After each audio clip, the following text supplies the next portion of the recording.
Olá, eu sou o professor Rodrigo Naimayer dos Santos, eu sou bacharel em História e colaborador do Instituto Hugo de São Vítor e pretendo falar agora sobre Geoffrey Chaucer e o papel e a relevância dele, né, para uma leitura católica da literatura e também da literatura inglesa em si.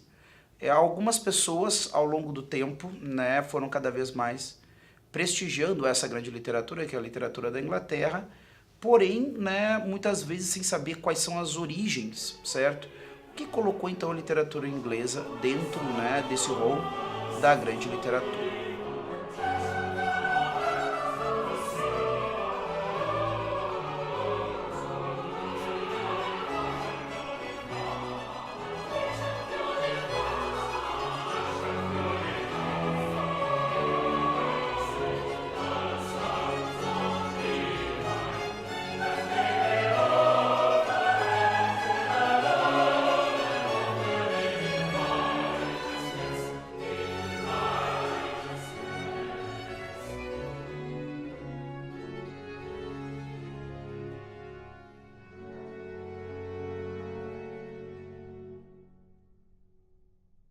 Então, começar falando sobre a vida de Geoffrey Chaucer, para mim é um grande ponto de partida para falar sobre qualquer autor, não é? É importante saber quais as origens dessa pessoa, em qual local, né, ela se encontra e em que circunstâncias. Geoffrey Chaucer, ele nasce, né, praticamente no final da primeira metade do século XIV e é um período de profundas mudanças e muitas crises na Europa, tanto na Inglaterra como na Europa continental. Então, eu colocar aí alguns quadros. Esse período é um período, até na faculdade a gente brincava um pouco com a coisa de que depois da peste, da fome, o pau come. Depois de todas essas coisas, né? Peste, fome, né, e guerra. São os três quadros dessa Europa medieval. Por quê? A peste, nós vamos ter um grande surto, né? Geoffrey Chaucer, ele nasce em 1342, 6 anos depois, eu tenho um grande surto da dita peste negra. Todos conhecem, dizimou uma população enorme da Europa, a Inglaterra também. Vai ter uma nova categoria social que surge por causa da peste negra, em vista das grandes propriedades que ficaram então desabitadas, né, foram de alguma forma apropriadas pelas famílias sobreviventes, e essas famílias foram gradualmente se libertando do jugo feudal. Ou seja, eu tenho esse cara que vai ser apresentado, sim, eu tenho um representante dele nesta obra que nós vamos ver de Geoffrey Chaucer, que é Os Contos de Cantuária, né, ou Os Contos de Canterbury. Eu tenho um desses representantes dessa nova categoria, que não é nem um nobre, não é um lord, não é um landlord, né, não é um cara, um senhor feudal, e ao mesmo tempo não é um servo da gleba. É um homem livre, e esses sujeitos depois vão ser, em algum grau, a base do que vai se tornar depois a dita Câmara dos Comuns, né? A Câmara dos Comuns do Parlamento inglês, certo? É para essa divisão, né? O Parlamento inglês tem a Câmara dos Lords, que são os nobres, e a Câmara dos Comuns, que são os eleitos, não é? Então, meio que a origem desse parlamento, dessa composição, é mais ou menos junto a essa categoria. Essa peste, evidentemente, ela causa, né, não só uma mudança da estrutura social, como uma própria mudança da maneira de imaginar a morte dentro da sociedade, né, europeia como um todo e também na sociedade inglesa. De alguma forma, a morte acaba ganhando contornos meio macabros pelo nível de pessoas, né, que acabam, né, falecendo numa quantidade muito grande, muito rápido, de maneira que muitas vezes até o sepultamento dessas pessoas precisa acontecer de uma maneira muito desprovida daqueles elementos rituais que acabam levando a um processo de aceitação da morte, assim por diante. Alguns historiadores, inclusive, até conjecturam, né, que a cor negra ou escura relacionada à morte poderia estar relacionada a esses eventos, né, em vista, né, das pústulas, né, negras que surgiam no corpo da pessoa que morria e assim por diante, né? Então, isso é curioso, porque dentro de um dos contos que estão presentes no livro Os Contos de Cantuária, a morte ela é personificada não usando negro, mas branco, não é? Então a gente percebe que não é em todo o tempo que no mundo ocidental, né, essa figura da morte como ceifador, vestido de um manto negro, sempre foi, né, a figura da morte no imaginário das pessoas. Também um outro elemento que começa a criar um clima diferenciado e negativo na Europa é a questão da guerra, né, agora numa proporção que envolve diretamente a Inglaterra, junto com outro, né, território bastante relevante, que é a França. Então, a gente tem justamente, muito próximo ao nascimento de Geoffrey Chaucer, né, o surgimento desse conflito, que é a Guerra dos 100 Anos. Né? Até algumas pessoas, a gente fala em Guerra dos 100 Anos, a gente passa meio pelo colégio por essa matéria, mas é um conflito que aconteceu em vista, né, da tentativa da Inglaterra de defender os seus direitos comerciais no continente, e a um grau também com a justificativa da recuperação do território que antigamente os reis ingleses tinham no continente. Então a gente vai ter o começo da Guerra dos 100 Anos. Chaucer também participa disso. Né?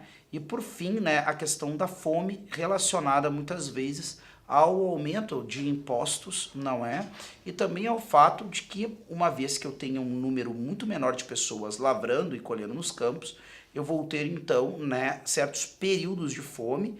De alguma forma, a fome é um fenômeno que acontece na Europa, né, até um determinado momento. A gente tem sempre o homem europeu um pouco com esse fantasma da fome, um pouco então, né, lhe assombrando. Então, isso é algo que está recorrente, mas de alguma forma, né, nesse período parece que recrudesce. A gente vai perceber isso, entre outras coisas, como por exemplo, entre a grande rebelião dos camponeses, que houve em 1381, né, que está relacionado também a essas questões de taxação e a questão da carestia e assim por diante. Saindo da Inglaterra, nós vamos perceber também que a Europa se encontra numa contusão espiritual. Talvez aí a gente se aproxime mais do tema do nosso congresso, que é a questão do Congresso de Literatura Católica. Então, como é que está o quadro do catolicismo nesse momento? Nós passamos já pelo auge, né, do período tomista, certo? E nós temos alguns problemas políticos muito sérios acontecendo dentro da estrutura hierárquica da Igreja Católica. Né? Entre eles, né, o grande cisma do Ocidente e, anterior ao cisma do Ocidente, aquilo que foi chamado por muitos de o exílio de Avignon. Recordando um pouco o que é o exílio de Avignon, é o momento em que, pressionado pelo rei francês, propriamente o rei Filipe o Belo, o Papa acaba transferindo a sede de Roma, sob o pretexto, né, dado muitas vezes, de que ali estaria mais próximo da possibilidade da proteção temporal do rei mais proeminente da Europa no período. Então sai de Roma e vai para Avignon. O que fica de fato aparecendo para toda a Europa? Que de alguma forma o Papa havia se tornado um títere, um fantoche do rei francês, e que agora as nações cristãs da Europa não podem mais apelar ao Papa com tanta segurança de que serão julgadas com equidade, né, com justiça, junto às suas requisições. Por quê? Porque o Papa está no território do rei francês. Então, para muitos, aquilo ali é um elemento, né, que coloca uma desconfiança na proeminência e na justiça dos julgamentos do papado. Essa crise depois vai desembocar nessa crise pior, que é o cisma do Ocidente, que é um determinado momento em que não se sabe ao certo. Hoje, nós olhando do nosso local histórico, olhando com todos os elementos que nós temos à nossa disposição, e vale lembrar que na Europa, né, do período, o acesso à informação não era algo tão tranquilo, fácil e certeiro como é hoje em dia. Né? Nós olhando, é muito fácil decidir quem é que é o verdadeiro pontífice, mas no período não. De maneira que nós temos inclusive santos que estão ao lado de um pontífice, de um papa, que depois a crônica histórica vai apresentar como um antipapa, ou seja, um papa que se opõe ao papa verdadeiro. Então, nós temos essa contusão na Europa toda.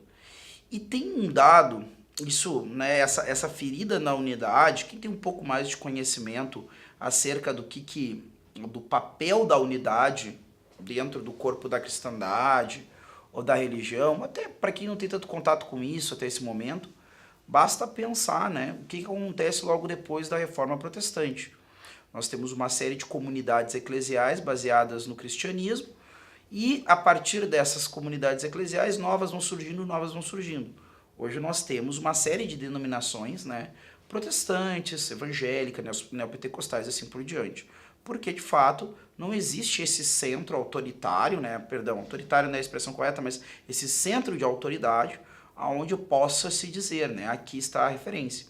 Então, por exemplo, às vezes numa comunidade evangélica, eu tenho um pastor, né, e esse pastor tem uma determinada interpretação do evangelho, aí então o sujeito vai arrumar, né, para aquela denominação que dá para ele aquela interpretação que vai mais ao seu, né, ao seu senso. Eu concordo mais com essa interpretação do Evangelho, então vou ser mais, né, dessa congregação aqui, a Assembleia de Deus, Deus é amor, a Igreja Universal e assim por diante, certo? Então, para os protestantes, via de regra, não tem esse centro tão forte de unidade, né? E para o catolicismo, esse centro de unidade sempre foi fundamental para manter as coisas num eixo e com uma crença comum.